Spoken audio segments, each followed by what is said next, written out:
Olá, muito boa noite, bem-vindos a mais um vídeo do canal Benfica 21 e hoje para fazermos aqui a antevisão do jogo da sétima jornada entre o Benfica e o Gil Vicente, que vai ser amanhã, sexta-feira, por volta das 20h15, no Estádio da Luz, no nosso estádio.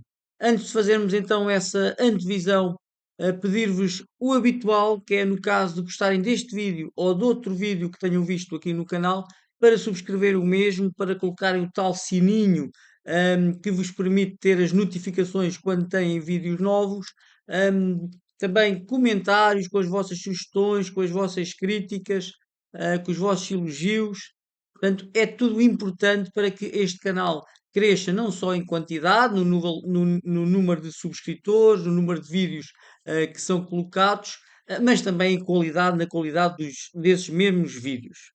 Vamos então para o que interessa, que é aqui de facto a antevisão deste jogo, numa altura em que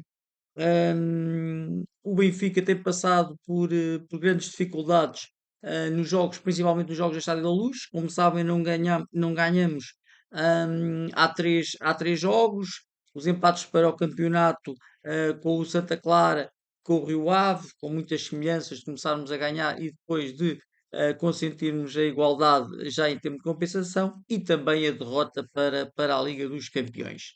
Vamos ver se agora vamos ultrapassar esta fase muito negativa e se ainda vamos a tempo de facto de fazer uma boa época, mas na verdade as coisas não tão fáceis. E o Gil Vicente não é uma equipa também fácil. O Gil Vicente está, como podem ver aqui, no quarto lugar, tem 4 vitórias, um empate e uma derrota, 7 golos marcados e 2 sofridos, e está imediatamente a seguir ao Benfica, que tem também nos mesmos 6 jogos 4 vitórias e 2 empates e tem 14 pontos, ou seja, tem apenas um ponto a mais do Gil Vicente. Portanto, podemos dizer que este jogo, à sétima jornada, vai ser um jogo pelo terceiro lugar, pelo menos aqui pelo terceiro lugar do campeonato, o que diz bem hum, das duas escorregadelas do Benfica, mas principalmente da boa fase inicial do Gil Vicente. Eu penso só perdeu com o Porto, só tem uma derrota que foi com o Porto, e foi nessa derrota com o Porto que sofreu aqui os únicos 2 golos no campeonato. Portanto, é uma equipa de facto muito consistente defensivamente e eu gosto muito das equipas do César Peixoto. Eu penso que ele poderá dar de facto um grande treinador, assim tenha oportunidades. Fazendo aqui o resumo, portanto, como já vimos, o Benfica já tem 12 jogos, porque são, hum, além dos jogos do campeonato, também tem que são 6, não é? Os jogos da Liga são 6. Tem também o jogo da Supertaça e também tem mais 5 jogos da Liga dos Campeões. Nesses 2 jogos, 12 jogos, 8 vitórias, 3 empates, uma derrota. De relembrar que destes 3 empates, 2 foram muito recentes e a derrota também foi muito recente. 19 golos marcados e 6 sofridos. E o Gil Vicente, como eu vos disse, tem 7 golos marcados, também não são muitos, é verdade, mas tem só 2 golos sofridos. Falando aqui mais especificamente em alguns pontos das duas equipas, o Benfica tem uma média de 1,6 golos marcados por jogo, de facto, muito aquém de que uma equipa como o Benfica tem de fazer. Golos sofridos, não temos uma má média, apesar de termos sofrido golos nos últimos jogos, temos meio golo sofrido por jogo. Por outro lado, o Gil Vicente, 1,2 golos marcados, também não é uma equipa de facto muito goleadora, podemos dizer assim, mas aqui é de salientar de facto 0,3 golos sofridos por jogo, são os tais 2 golos que sofreu contra o Futebol Clube do Porto. Valor do plantel, já sabemos estas diferenças abismais, do Benfica 373, do Gil Vicente 27 milhões. O jogador em melhor forma do Benfica, eu hoje coloquei o Sudakov. Inicialmente, nos primeiros jogos, coloquei o Dedic, depois, pelos golos marcados, o Pavlidis, e agora coloco o Sudakov, que nos 4 jogos que ele fez já tem 2 golos e uma assistência e um grande perfume. Apesar de ainda não ter feito um jogo perfeito ou um jogo perto da perfeição. O melhor jogador o jogador em melhor forma do Gil Vicente ao avançado é o Pablo, que ele é filho do antigo jogador de Futebol Clube do Porto, do goleador, o Pena, e o Pablo já está no Gil Vicente há algum tempo, ou a época passada já teve, mas não com esta eficácia. Ele já leva 4 golos nos 6 jogos do campeonato. Jogador mais valioso do Benfica continua a ser o Pavlidis, dados do 0-0 tem um valor de mercado de 40 milhões, e do Gil Vicente, o Anjo, que é o guarda-redes titular do Gil Vicente, já há algumas épocas, brasileiro, tem um valor de mercado de 4 milhões e está a fazer talvez a sua melhor época, pelo menos neste início. Média de idades muito semelhante, 23,7 para o Benfica e 23,6 para o Gil Vicente. Pontos mais e menos para este jogo, em relação ao Benfica, claro. Sudakov e Lukebakio mais entrosados, é verdade, mais dias que eles tiveram de treino com a equipa. O Sudakov, como eu disse, já 2 golos e uma assistência. O Lukebakio fez também uma assistência e mexeu muito com o jogo. Não sei se não vão jogar os dois a titular, é provável. Apesar do Mourinho ter dito que o Lukebakio não vai aguentar os 80 minutos, mas que calhar vai colocá-lo logo de início.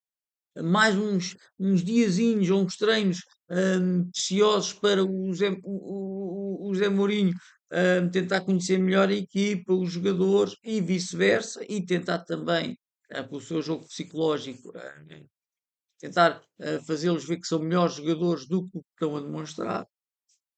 O discurso também do Zé Mourinho, provavelmente internamente também, mas agora estou a falar mais do discurso para fora, do discurso nas conferências de imprensa, é de facto uma lufada de ar fresco quando comparado com o do Bruno Lage, mas também não seria difícil, na minha opinião. E depois a chamada ao treino do Gonçalo Moreira, eu fiz um vídeo recentemente, e vou colocá-lo no final, vou colocá-lo aqui o link para vocês poderem vê-lo, sobre este jogador, um jogador que faz salvando as devidas diferenças, mas faz-me lembrar muito o Bernardo Silva no início da sua carreira. Um jogador com um fino recorde técnico, com mudanças de velocidade, muito associativo, de fazer tabelinhas. Um jogador de facto que gosto muito deste Gonçalo Moreira. Marcou na Youth League, marcou, se bem se lembram, 4 golos no jogo. No jogo no jogo inicial do Benfica na Liga dos Campeões, e portanto parece-me um jogador que não diria para ser titular, longe disso, mas gostava de o ver a ir entrando em alguns jogos, ainda para mais sabendo que o Prestiani não são bem a mesma posição, mas o Prestiani vai ao Campeonato Mundial Sub-20 e, portanto, se calhar abriria aqui um bocadinho de espaço ao Gonçalo Moreira. Não sei se será mais o João Rego a ocupar esse espaço, mas gostaria de facto que houvesse aqui uma pequena oportunidade para este Gonçalo Moreira. Pontos negativos, já sabemos, margem para escorregar cada vez menor. Temos dois empates em casa contra equipas que não são do nosso campeonato. Santa Clara, está bem que o Santa Clara, uma equipa que ficou em quinto lugar a época passada, muito bem dirigida, mas o empate foi de facto uma surpresa. O empate com o Rio Ave, aí é que foi mesmo muito, muito, muito negativo, e portanto cada vez menos margem para escorregar, e para mais temos o jogo ao Dragão, temos o jogo no Dragão a seguir, e as coisas podem mesmo ficar irreversivelmente perdidas. Qualidade demonstrada por alguns jogadores, de facto, tem ficado muito aquém do que esperamos deles, de facto, do que eles gostaram. Eu estou a falar da René Cheia, estou a falar do Rios, os jogadores também já cá estavam o Dal, de facto, não estão de facto a corresponder às expectativas. E o próprio Sheldrup, que eu tanto elogiei noutros vídeos e tanto tempo pedi para ele, tantas vezes pedi para lhe darem mais tempo, mais oportunidades. Na verdade, quer jogando a titular, quer entrando ao longo dos jogos, já teve mais do que oportunidades suficientes para dar aquele clique que está-lhe a gostar de facto de dar, e provavelmente já não vai ser o jogador que eu esperaria que fosse. Este facto desta qualidade ficar aquém das expectativas também está muito relacionado com o que eu estou aqui a dizer, o nervosismo, ou seja, começa a ser aquela bola de neve, das coisas a correrem mal, e os resultados não vêm, o gol não aparece, o jogador fica mais nervoso, o passe já é com mais força do que devia, vêm subios da bancada, a seguir o jogador está mais nervoso, e portanto é aqui um ciclo vicioso muito complicado de contrariar. E depois também aqui falar destes desequilíbrios no plantel, onde vou falar, por exemplo, de defesa esquerdo. Temos o Dal, que não está a render, o Obrador muito pouca experiência, e depois a nível de extremos temos o Luque Bacchio, que chegou tarde, veio lesionado, e o que é que temos mais para jogar? Extremos puros. O Sheldrup foi para este ano. que o ano passado, por exemplo, raramente jogaram a titular. O Céu da Cunha teve algumas oportunidades, mas parece de facto muito pouco. O ano passado tínhamos, por exemplo, o Di Maria, tínhamos o Aktürkoğlu, ah, diria o Tiago Gouveia teve muito impressionado, mas também tínhamos o Tiago Gouveia durante alguns jogos, o João Rego também jogava mais, que este ano não tem jogado, e portanto parece-me de facto ali este desequilíbrio evidente, estes desequilíbrios evidentes no plantel. Para terminar, temos aqui algumas sugestões que eu dou, portanto, os 11 que eu acho que o José Mourinho vai apostar. Neste caso, em relação ao último jogo, eu diria que ele poderia apostar aqui no Barreiro Patrinho, no lugar do Barrenechea, que está castigado. Mantinha o Sudakov e o Rios, e depois aqui entraria, já por opção, o Sheldrup para o lugar do Ivanovic, que de facto não fez uma exibição por aí além. O Sheldrup também não, mas seria mais uma oportunidade para o Sheldrup. Outra opção seria, de facto, continuar, de facto, com o Shell Group, mas colocar aqui o Luke Bacchio na direita. Eu sei que ele não tem gasolina, como diz o José Mourinho, para aguentar os 90 minutos, mas se calhar entrava logo de início, ou seja, jogava aqui com estes dois extremos, Luke Bacchio, Shell Group, a apoiar o Pavlidis, e no meio campo hum, eh, recuava o Rios para o lugar do Barrenechea e colocava o Sudakov e o Arsons ali um bocadinho mais à frente. Ou seja, o Arsons vinha mais para o meio, o Rios recuava e o Sheldrup e o Lukovac apoiavam aqui o Pavlidis. E o Sudakov continuava a jogar na mesma posição. Ainda uma outra opção é, de facto, entrar o Barreiro, continuar aqui o Arsons na direita e o Rios na esquerda, e colocar o Sudakov então a partir mais da esquerda. Eu não sei se não será esta mesma a equipa que o Bruno Lage vai escolher, porque o Sheldon de facto não entrou muito bem. Dá-me a ideia que ele não vai, não confia ainda muito nele.